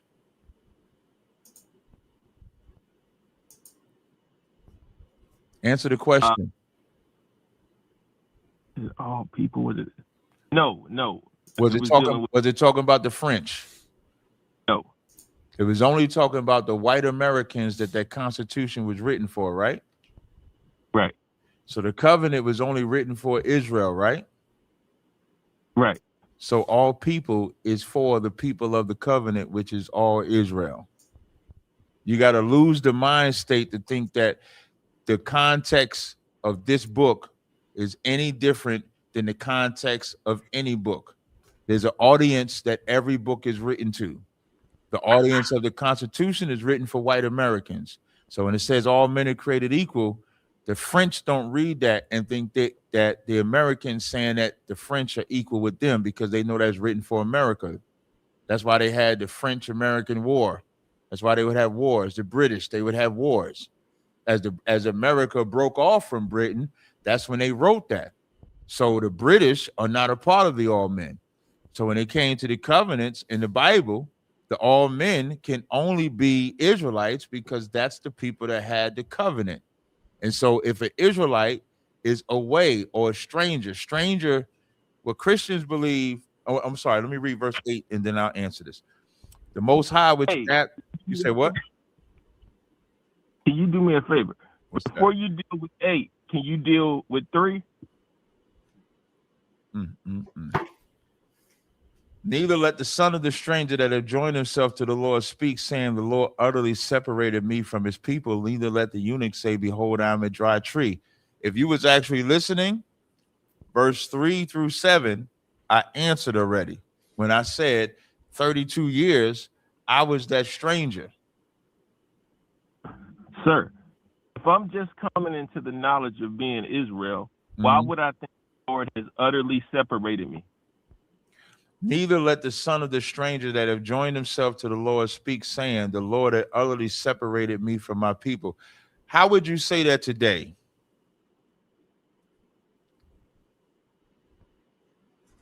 Because it says, neither let the eunuch say, behold, I am a dry tree. What were they saying before they joined themselves to the Lord? I'm separated from my people. What was the eunuch saying before he joined himself to the Lord? I am a dry tree. Now the son of the stranger and the eunuch no longer says that. That's what it's saying. And you got to understand that concept to understand also verse 8.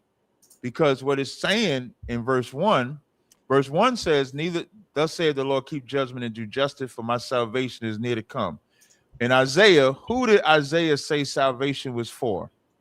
Before chapter 56, who did he say salvation was for? Israel. Okay, so does that change in chapter 56? And this is my thing on it, Cap. It's not salvation. It's the Most High. The verse said, and do justice, for my salvation is near to come. You're trying to tell me it's not salvation, but we're reading salvation. How are you going to tell me it's not what we're reading? Thus saith the Lord, keep ye judgment and do justice, for my salvation is near to come, and my righteousness is to be revealed. In Isaiah 45:17, it says, but Israel shall be saved in the Lord with an everlasting salvation. So if Israel is going to be saved in the Lord, not be a confounded world in the Lord with that salvation, when Isaiah 56 says the salvation is near to come, who is that talking about? Israel. Thank you. Like, free your mind, brother. Like, you want to say something, Kadazai? Yeah, I'm a read this scripture that I'm hoping it helps you out, right? This is Zechariah 7:9, and it says, "Thus speaketh the Lord of hosts." Oh, he can't hear me. No, you got to call in. Ah, shit. All right. What scripture was you going? You want me to read it? Zechariah 7:9. I'm calling it now. Okay, come. So I'm gonna just talk until Kadazai get it. So you got to free your mind, brother. Stranger in a Christian concept is always a non-Israelite. Stranger in the Bible. So where you live at, brother? If you don't mind me asking. I don't want your address, just the city you live in. Houston. You live in Houston. If I live in Jersey, born and raised. If I come to Houston, even though I'm black like you, am I a stranger in Houston? Yes. That's stranger in this context. That's what a stranger is. There's nothing to do with not being black or Hispanic or Native Indian, because I'm black like you. But if I come to Houston, I'm a stranger. You would have to introduce me. You follow? But I can still look at you and say that you are Israelite. No, you can't. No, you can't. Well, you need to get an ISUBK. We don't do lookership Israelites. That's retarded. That's another thing, brother. That's another thing. Yeah, let's free your mind on this. Kadazai, you there, Kadazai? So here's you can hear me? Yeah, okay, you're fine. Yep. Okay, so here's Zechariah 7:9. It says, "Thus speaketh the Lord of hosts, saying, execute true judgment, and show mercy and compassion every man to his brother. Your brother is the seed of your people." This is talking about Israel. And now there's literally a colon, which means 9 and 10 are directly joined together in thought. And it says, "And oppress not the widow." But what race or nation is a widow, brother? That's a lady whose husband died, right? Yeah, that's not a race. It's a title for someone. And this is a widow of the nation of Israel, nor the fatherless. What race is fatherless, brother? Or is fatherless another title? That's a title. Right? The stranger, guess what? Stranger is a title in Israel, nor the poor. There's something about widow, fatherless, stranger, and the poor. You understand? All of them need mercy, compassion, and true judgment. Just because they're not rich, just because they can't donate, just because their tithes aren't great, doesn't mean that you do this. And let none of you imagine evil against his brother in your heart. When you see that word stranger, it's often referring to a non-inheritor. The cat asked you earlier, are we in Israel? and said, no, we're in America. Why? Because we lost our inheritance. So those who lost their inheritance are coming back into the fold through this renewed covenant. And the reason being is because this is Leviticus 25, right? And I'm going to show you something that it says. This is verse 23. This is Leviticus 25 and 23. It says, the land shall not be sold forever, meaning you can't lease the promised land. I mean, you can't sell the promised land. You could lease it to your brother, but you can't actually sell it. And this is why. And it says, for the land is mine, for ye are strangers and sojourners with me. That's the entire nation of Israel. So when you see stranger, you can't just think that it's automatically another nation, because the Lord says when it comes to the land, we're all strangers to him.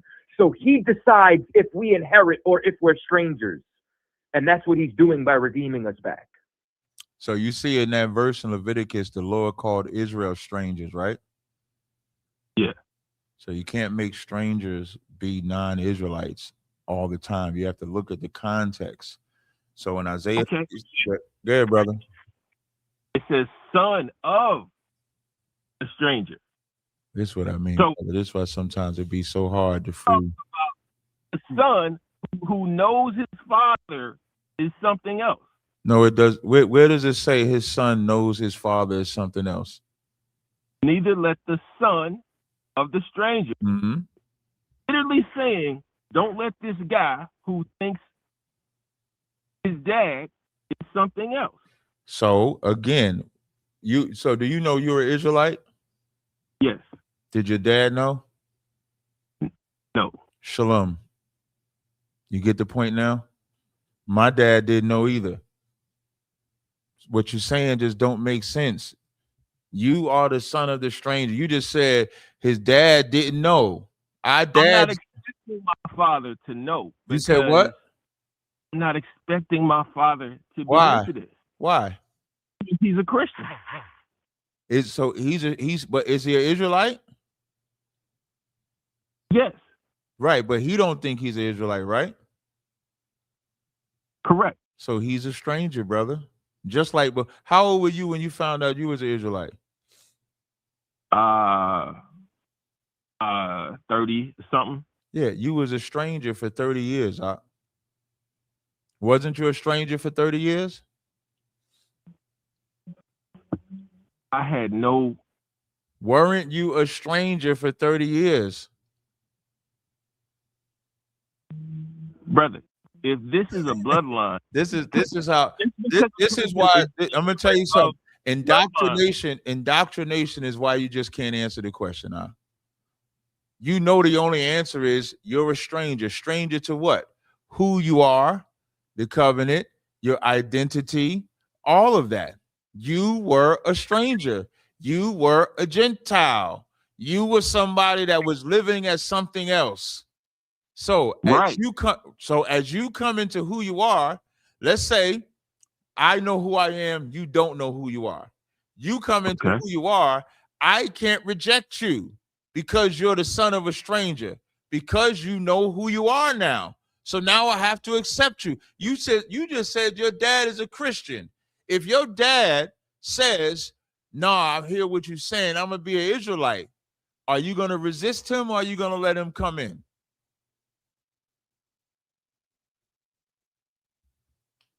Answer the question. If your dad, who's a Christian by your words, doesn't believe he's an Israelite by your words, decides to be an Israelite and come back to who he is, are you going to let him in? Brother. Why can't I just get an answer to the question? Why can't I get an answer to the question? Being ignorant. Why can't I get an answer to the question? You said you're gonna let him in? Is that what you said?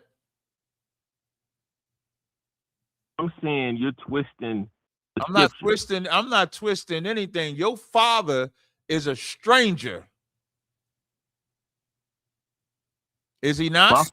is a so-called Negro. Your and he's known father is a stranger. That's what your And father is. And guess what?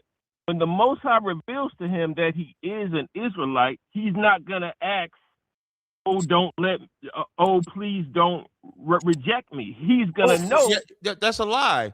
Because when he finds out that he's an Israelite, you know where he's gonna go? To where the Israelites are. You know where he goes now? Where he's not a stranger. He's not a stranger to Christians, right? You understand now? He's not he's not a stranger to Christianity, is he? Correct. He celebrates Christmas, right? Right. Go to church on Sunday, right? Right. Because he's not a stranger. And then now when he wakes up to who he is and comes into the truth, he'll no longer be a stranger there too. That's why the Lord called Israel strangers in Leviticus. Why were we strangers? Because we was not assigned to the Most High. And if we're not assigned to the Most High, we're strangers. You know what it means to not be a people, brother? Do you know what that means? Yes. What does it mean? Tell me. Oh, okay. To not be a people is to not have God with you. So when the Lord cut us off, we was not a people. You could still be called whatever you call, but because the Lord cut you off, you are not a people. So in Isaiah 56:1, when he says salvation is near to come, who is salvation near to come to? Israel. Shalom. So everything about Isaiah 56 is about salvation to Israel.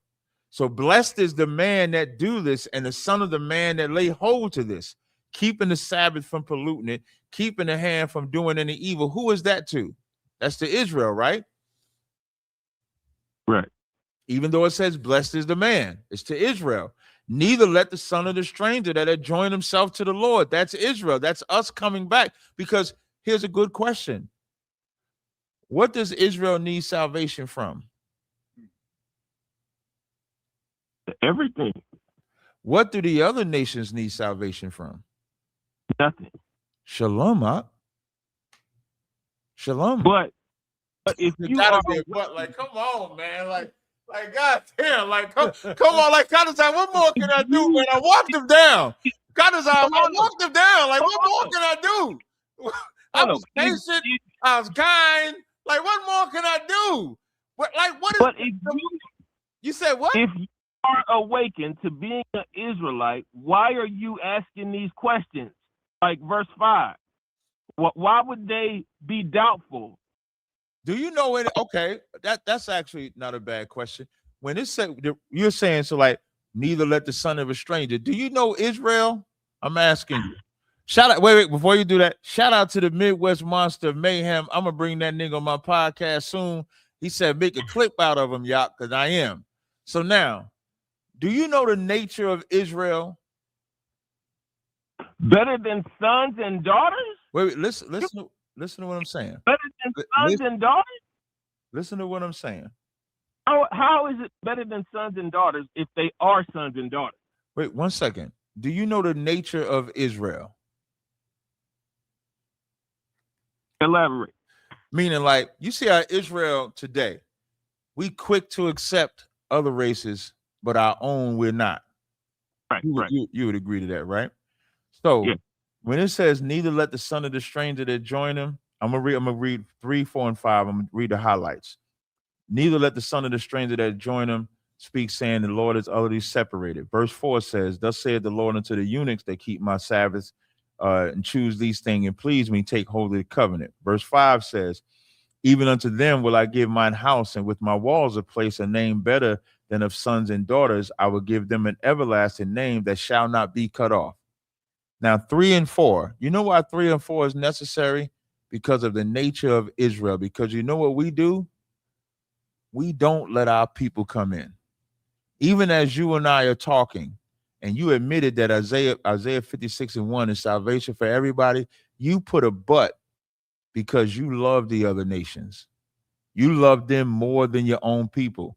You have the Stockholm syndrome because you can't see salvation without the other nations coming into it. but you would reject your people. Our people reject each other. We become our own worst enemy. That's why I'm saying don't stop that stranger, because you know what we like to do? Oh, he ain't black enough. He too light skinned. He too dark skinned. She got weave in her hair. She got this. He too short. She fat. He too skinny. Any reason to reject our own. That's why I'm saying neither let them, because that's how we are as a people. When it says, brother, that is 100%. That's why it has That's 100%. Thank you. That's why I love ISUBK, because in ISUBK, it don't matter if you're light, dark, fat, skinny, ugly, pretty, no matter what you are. If you're an Israelite, you come up in this bitch. You come up in this bitch. We serve the Most High, keep these commandments, and rock out. When it says, even unto them will I give my house and within my walls a place and a name better than of sons and daughters. The reason why it's going to be better is because of the redemption. Imagine being downtrodden and then the Lord come and redeem us, and we go from being in the ghettos to being in the mansion. Ain't that name better? Ain't that better? The first verse says salvation is near to come and my righteousness to be revealed. So he's saying, even to them, I will give mine house and within my walls. You know what they didn't have? We didn't have a house. We don't have walls. So when he give us that house, when he give us that walls, it'll be a better name than of sons and daughters. And I will give them an everlasting name that shall not be cut off. Do you understand? Could these are not sons and daughters that he's talking to? Are you slow? Brother, you can't be that slow, brother. What I would suggest you do, brother. Yeah, I hung up. I'm done with him. What I would suggest you do. He said, I will give a place and name better than of sons and daughters. He's not talking about literal sons and daughters. He's using it as a metaphor. The whole verse is a metaphor. He given a better name. You know what? You know when you have a kid and that son carries your name. That son can give you a bad name, right? Yeah. But now this one is going to give a better name than a son can give. This is going to be a better name than a daughter can give. That's what it's talking about. You're going to have a great son. You're going to have somebody that has a son, carries your pedigree, does everything right. And what the Lord is going to do for us is better than that. That's the metaphor.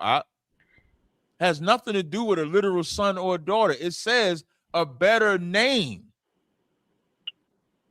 Like I would say, hey, where you from? You said you in Houston. What I would advise, you want the number for Houston? Get in class. I'm cool, brother. Thank you, though. Yeah, you just wasted my time, man. Go love the white man. Can I get a bumper to dump it? Yes. All right. And if y'all say bump it, I need to know who y'all want featured on this. It's a beat. You heard this joint. I'm about to rap on this shit. I'm about to spit that hot fire. Dylan. You got the second verse.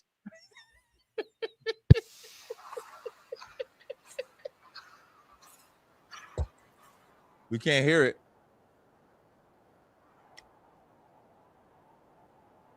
No, we don't hear anything, Cot. You gotta put it on the screen.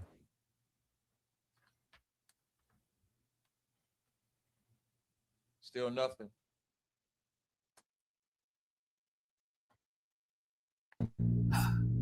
There you go. I had to take the other joint off the screen. All right. That's what happened. Right. Been ill since a little nigga when Diddy was still puffy. Coming through, riding on the pegs of a silver Huffy. One thing life taught me is don't never get comfy. That's when niggas ride by and push a wig back a gun behind. Fuck Trump and this motherfucking country. For the 3 generations, they done turned into junkies. Ice lock us in the cage and treat our ass like a monkey. So a nigga straight fed up and tired of the fuckery, yo. This ain't the land of milk and honey. The money's bloody, our tummy's hungry, the French we worry. Bullets flurry, corner stores, and the chicken curry. Judge and jury, courtrooms, and defense attorneys. Welcome everybody to the belly of the beast. See, it's a miracle if you make it out in one piece. So a nigga gotta stay war ready like a Humvee. Wrestle with reptiles, crocodile Dundee. See, you. What happened, yo? Why you cut it off, man? We over here jamming and shit. What's happening, man? I froze. It was too hot. It's too much heat. Can't see the comments because dude got it on the damn highlights or something. I can't see the comments, man. It's too hot. I'm gonna pull it back. Yeah, I want to see the fuck. I can't see it. Go to live. You gotta go to live. Scroll down so they just keep moving. Been ill since a little nigga when Diddy was still puffy. Coming through, riding on the pegs of a silver Huffy. One thing life taught me is don't never get comfy. That's when niggas ride by and push a wig back, a gun behind. Fuck Trump and this motherfucking country. For the 3 generations, they done turned into junkies. Ice lock us in the cage and treat our ass like a monkey. So a nigga straight fed up and tired of the fuckery, yo. This ain't the land of milk and honey. The money's bloody, our tummy's hungry, the French we worry. Bullets flurry, corner stores, and the chicken curry.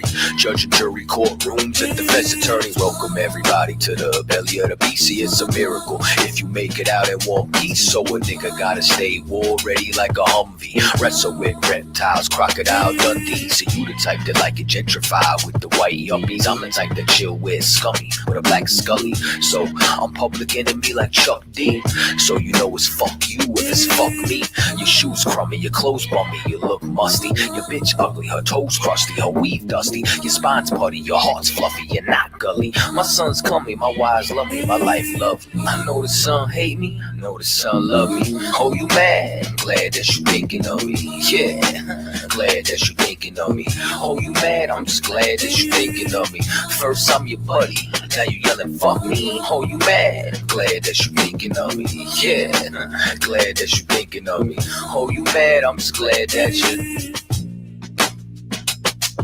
Yeah. So yeah, we definitely gonna bump that. That's they try to tell me I can't win. Oh, cause the skin I'm in. Pilgrim.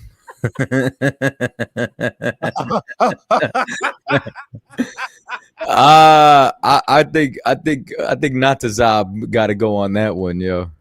Definitely, yeah. That is a Natazab flow too. But yeah, you killed it on that. I like the beat. I like the flow.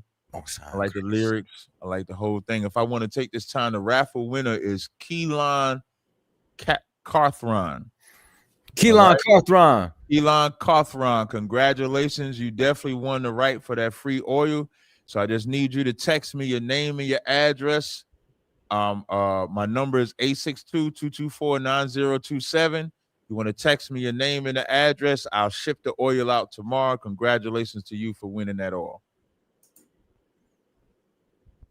And with that, pay your Passover fee, pay your tithes, buy some oils, buy this book, spend some cash. That's right. And what I also want to say, I'll be in Vegas this weekend. Real niggas do the work. And one thing, y'all, listen, if I could pop some shit real fast.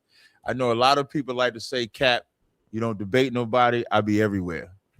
I had a nigga the other day. I had a nigga like 2 days ago. Was it 2 days ago or yesterday? Whenever it was, made it seem like I need him for numbers or views or some stupid shit like that.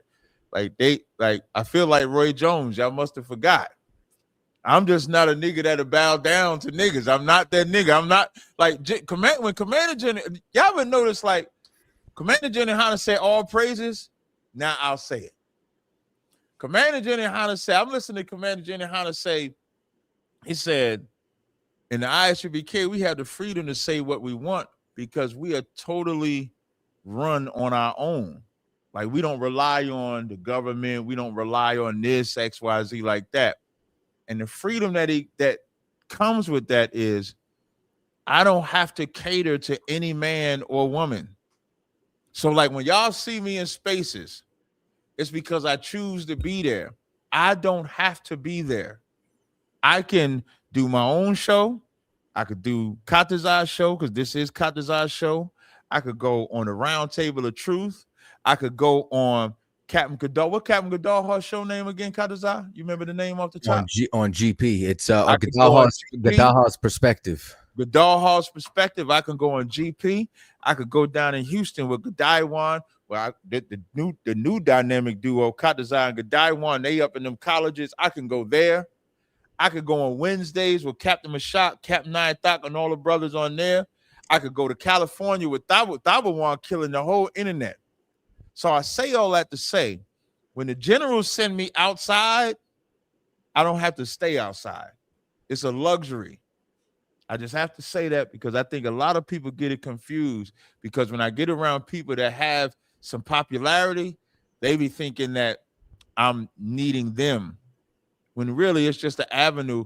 I'm not even needing you, but the people that you're lying to need to actually hear the truth. That's how I feel about every spot that I go to. The world needs to hear the truth. So if you give me that avenue or that platform, I'm going to take advantage. And what Kadazar will always say, hey, man, we're going to ride this thing till it fall off. When I was on the 100 side and it would have the little bumps and bruises, Kadazar say, hey, man, well, it was good while it lasted. Now, me and the 100 side is cool now. No issues whatsoever, but it was bumpy in the beginning. But even with every space that we go to, is to teach and push the truth.